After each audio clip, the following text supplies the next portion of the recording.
और गणतंत्र दिवस की परेड में इस बार मेड इन इंडिया हथियारों का दबदबा है। भारत की टैंक वाली पावर के रूप में अर्जुन एक बार फिर विजय चौक से चलने के लिए तैयार है। जब ये टैंक कर्तव्य पथ पर उतरेंगे तो पूरी दुनिया भारत का दम देखेगी।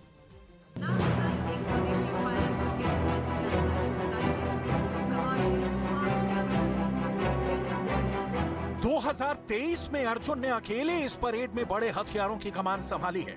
ये टैंक हिंदुस्तान की आन बान शान सब कुछ है।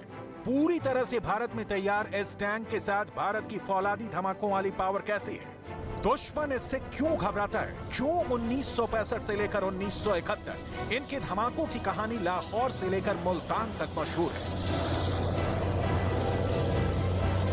इस टैंक की खासियत, इस टैंक की तकनीक, इसकी पूरी डिटेल आपको बताएंगे।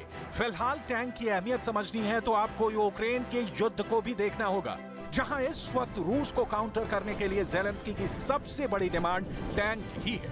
टैंक आज के दौर में युद्ध में भी बड़ी भूमिका निभा रहे हैं और अर्जुन को भी इसी नजरिए के साथ और मजबूत बनाया जा रहा है। भारत का अर्जुन टैंक 70 किलोमीटर प्रति घंटा की रफ्तार से चल सकता है। ऊबड़ खाबड़ रास्ते पर इसकी अधिकतम स्पीड 40 किलोमीटर प्रति घंटा की है। वजन 60 टन से भी कम है और ये टैंक हर मिनट 6 से 8 राउंड यानी गोले फायर कर सकता है। अर्जुन टैंक का नया वर्जन अब कई आधुनिक टेक्नोलॉजी से लैस किया जा चुका है, जैसे कि थर्मल इमेजिंग के साथ night vision, digital ballistic computer, anti aircraft machine gun, high performance engine. Arjun tank की तुलना कई बार T-90 टैंकों से की गई है और दोनों के बीच महामुकाबला भी कराया गया। राजस्थान के फ्रंट यानी रेगिस्तान वाले इलाके में इस टैंक ने T-90 से भी बेहतर प्रदर्शन करके दिखाया है। भारत के पास 4000 से ज्यादा टैंक हैं और इनमें सबसे ज्यादा तादाद T-72 टैंक की है, यानी करीब 2500। भारत के पास करीब 1500 T-90 टैंक हैं, जबकि अर्जुन टैंक की तादाद 124 से 150 के आसपास है। टैंकों की तादाद या इनको एडवांस बनाने के लिए लगातार काम चलते रहता है, क्योंकि हिंदुस्तान के दो पड़ोसी मुल्क चीन और पाकिस्तान की कारस्तानियों का लेखा जोखा धोखे वाला है। पाकिस्तान से युद्ध की सूरत में ये टैंक ही भारतीय जवानों के पास सबसे बड़ी ताकत होंगे। हालांकि चीन के साथ युद्ध के लिए भारत को हल्के यानी करीब 35 टन वाले टैंक की जरूरत है, जो LAC के आसपास इलाकों में ऑपरेट कर सके। तो देश का मेड इन इंडिया टैंक आपने देख लिया, अब देश की वो मिसाइल भी देखिए जो दुश्मन के टैंक को तबाह करने के लिए बनाई गई है। ये मिसाइल अमेरिका और इजराइल की मिसाइलों से कई मायनों में बेहतर बताई जा रही है। साथ में मेड इन इंडिया तोपखाना भी इस परेड में भारत की ताकत दिखाने वाला है। रिपब्लिक डे परेड में टैंक के अलावा एंटी टैंक हथियार भी चर्चा में है और इसका जिक्र रावलपिंडी के साथ बीजिंग के कमांड सेंटर में भी हो रहा है। भारत की नाग मिसाइल का नया कैरियर देखिए, क्योंकि बॉर्डर पर अब दुश्मन का हर टैंक और बख्तरबंद गाड़ी इस मिसाइल के टारगेट पर होंगे। Nag missile system fire and forget system है, यानी दागो और भूल जाओ। इस मिसाइल की रेंज 5 किलोमीटर है और टॉप एंगल अटैक के साथ ये किसी भी टैंक को तबाह कर सकती है। एंटी टैंक मिसाइल ने यूक्रेन में रूस को गजब नुकसान पहुंचाया है और ऐसे हथियार अब किसी भी युद्ध का रुख मोड़ सकते हैं। ज़ेलेंस्की ने जैवलिन जैसी मिसाइल हासिल करके इसका सबूत भी दे दिया है, क्योंकि यूक्रेन का दावा है कि उसने रूस के 3000 से ज्यादा टैंक इस युद्ध में तबाह कर दिए हैं। साथ ही ज़ेलेंस्की के तोपखाने ने भी पुतिन को अब तक कई शहरों में रोक कर रखा हुआ है।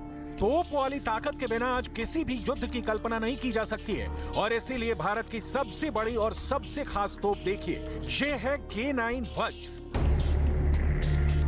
जो टैंक नुमा करियर पर तैनात एक तोप है। ये दक्षिण कोरिया के साथ मिलकर तैयार की गई है और इस तोप की खासियत है कि ये हमले के बाद अपना ठिकाना फौरन बदल लेती है ताकि काउंटर अटैक से बचा जा सके। K9 वज्र तोप से 155 मिलीमीटर के गोले दागे जाते हैं। इस तोप की रेंज 40 किलोमीटर तक है। ये 60 किलोमीटर प्रति घंटा की रफ्तार से चलती है। इस वक्त ये तोप राजस्थान बॉर्डर के अलावा LAC पर भी तैनात की गई है। जब इस तोप से गोले दागे जाते हैं तो दुश्मन की पूरी फॉर्मेशन के लिए अपनी जगह पर टिक पाना मुश्किल हो जाता है। आर्टिलरी ने यूक्रेन युद्ध में कई मोर्चों पर फैसले किए हैं। अमेरिका के हाइमर्स रॉकेट से लेकर M777 तोप ने तो पुतिन को खेरसौन से खदेड़ दिया। M777 वो तोप है जो भारत के पास भी है और इस वक्त वो LAC पर और LOC पर तैनात है। अमेरिका की M777 तोप एक वक्त अफगानिस्तान में तालिबान की सबसे बड़ी विनाशक मानी गई।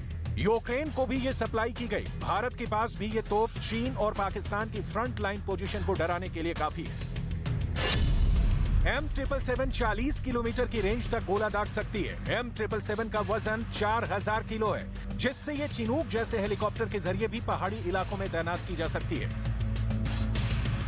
M777 को तिब्बत से लगी सीमा पर तैनात करने के लिए ही खरीदा गया था, ताकि हल्की तोपों को जल्द से जल्द पहाड़ी मोर्चों पर भेजा जा सके।